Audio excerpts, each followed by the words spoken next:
सहारनपुर के जामा मस्जिद और बेहट रोड स्थित हुसैनाबाद में नमाजियों ने पहलगाम कश्मीर में हुए आतंकी हमले की कड़ी निंदा करते हुए विरोध प्रदर्शन किया। नमाजियों ने अपनी बाजुओं पर काली पट्टी बांधकर आतंकवाद के खिलाफ रोष जताया और हमले में शहीद हुए लोगों को श्रद्धांजलि अर्पित की। जामा मस्जिद पर एकत्र नमाजियों ने प्रधानमंत्री नरेंद्र मोदी से आतंकवाद के खिलाफ सख्त और निर्णायक कार्यवाही की मांग की है। वहीं बेहट रोड स्थित हुसैनाबाद में मौलाना हाफिज मोहम्मद ने श्रद्धांजलि देते हुए कहा, हम सभी देशवासी एक है, आतंकवाद के खिलाफ हम एकजुट होकर देश की हिफाजत करेंगे और आतंक फैलाने वालों को मुंहतोड़ जवाब देंगे। देवबंदी उलेमा इसाक गोरा ने कहा कि पहलगाम में हुए आतंकी हमले से न सिर्फ कश्मीरी बल्कि पूरा देश आक्रोश में है। उन्होंने बताया कि मुस्लिम समुदाय के लोगों ने अपने अपने तरीके से विरोध जताया, कहीं विरोध प्रदर्शन किया गया तो कहीं दुआओं का आयोजन हुआ। उन्होंने कहा कि पाकिस्तान ने इस्लाम को बदनाम करने का ठेका ले रखा है, जिससे हम बर्दाश्त नहीं करेंगे। कोई भी व्यक्ति सिर्फ टोपी पहनकर या दाढ़ी रखकर मुसलमान नहीं हो जाता। असली मुसलमान वही होता है जो ईमानदारी, कुरान और हदीस के रास्ते पर चले। जो इन सिद्धांतों के खिलाफ कार्य करता है वह सच्चा मुसलमान नहीं हो सकता। ये आपका नाम?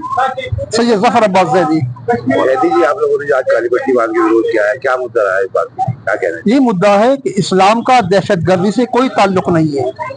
इस्लाम दहशतगर्दी को मिटाने आया है। इस्लाम दहशतगर्दी का हुक्म नहीं देता। अगर इस्लाम को दहशतगर्दी से जोड़ा जा रहा है, ये खुद एक कराइम है। हम पहले धर्म को समझें। जिसने भी ये बुरा काम किया है, चाहे उसका नाम राम प्रसाद हो, चाहे उसका नाम अब्दुल रहमान हो, सख्त से सख्त सजा दी जाए।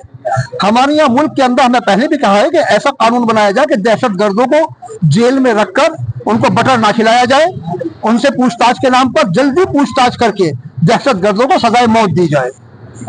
भारत ने जो है पाकिस्तान के साथ संबंध खत्म कर दिए हैं, उन्होंने चैलेंज किया है कि जिस तरह की हरकत की है उसका तोड़ जवाब दिया जाए, क्या कहेंगे? पाकिस्तान दहशतगर्दी का अड्डा है। पाकिस्तान मुल्क कहे जाने के लायक ही नहीं है। वहाँ की फौजों का ताल्लुक खुद दहशतगर्दी से है, वहाँ की हुकूमत का ताल्लुक खुद दहशतगर्दी से है। बल्कि देखा जाए तो दो ही जगहें हैं जो दहशतगर्दी का अड्डा है, एक इजराइल और एक पाकिस्तान। अगर ये मान जाए तो मान जाए, वरना ऐसे ममालिक को सफाई हस्ती से मिटा देना चाहिए। किस तरह की कार्रवाई आप पाकिस्तान के ऊपर चाहते हैं चाहिए? पाकिस्तान के लिए हम क्या कार्रवाई करें? पाकिस्तान के वहाँ की जनता खुद परेशान है कि वहाँ मजहब के नाम पर कभी मसाजिद को उड़ाया जाता है, कभी मदरसों को उड़ाया जाता है, कभी स्कूलों में धमाके किए जाते हैं। कार्रवाई तो इतनी सख्त होनी चाहिए कि इस तरह कमर तोड़ी जाए इसकी पाकिस्तान की कि कभी ये दहशतगर्दाना कोई इक़दाम करने के लायक ना रही। इसकी ताकत को खत्म करना होगा, क्योंकि फकत दहशतगर्दी का अड्डा है, मुल्क नहीं है। और यकीनन पाकिस्तान की बुनियादी नफरत के ऊपर रखी गई थी, और जिस मुल्क की बुनियाद नफरत के ऊपर रखी जाएगी उस मुल्क में कभी शांति नहीं होगी, कभी अमन नहीं होगा, दहशतगर्दी होगी। भारत के अंदर हर तरफ यही चर्चा है कि एक समझ आएगा लोग पूरी घटना के जिम्मेदार है, क्या कहेंगे? जी, इस घटना का पूरी जिम्मेदार एक ही समुदाय के लोग हैं, क्या कहेंगे? गलत है बिल्कुल। इस्लाम का दहशतगर्दी क्या ताल्लुक? क्या हम मुसलमान नहीं है?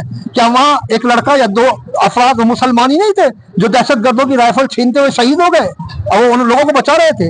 ये बाकायदा गोदी मीडिया नफरत फैला रहा है। इस्लाम का और दहशतगर्दी का कोई ताल्लुक नहीं है, बल्कि ऐसे लोगों के ऊपर भी केस किया जाए जो किसी धर्म से आतंकवाद को जोड़ रहे। आप लोगों ने आज यहाँ पर किस तरह से विरोध दर्ज किया है? आपके सामने दर्ज करा रहे हैं, अलग ऐलान कर अपनी हुकूमत तक आवाज पहुंचा रहे हैं। हम भी, हमारे जवान भी, कि पाकिस्तान के खिलाफ सख्त से सख्त कार्रवाई की जाए। जैसे भी डॉक्टर साहब ने बहुत अच्छी बात कही है कि बल्कि हो सके तो जो गुलाम कश्मीर है जो पाकिस्तान के पास है उसको भी अपने कब्जे में ले लिया जाए। और ये जो हमारे हिंदुस्तान ने जो कुछ पानी रोका है या उससे संबंध खत्म किए, बहुत अच्छा कदम है, बहुत अच्छा कदम है।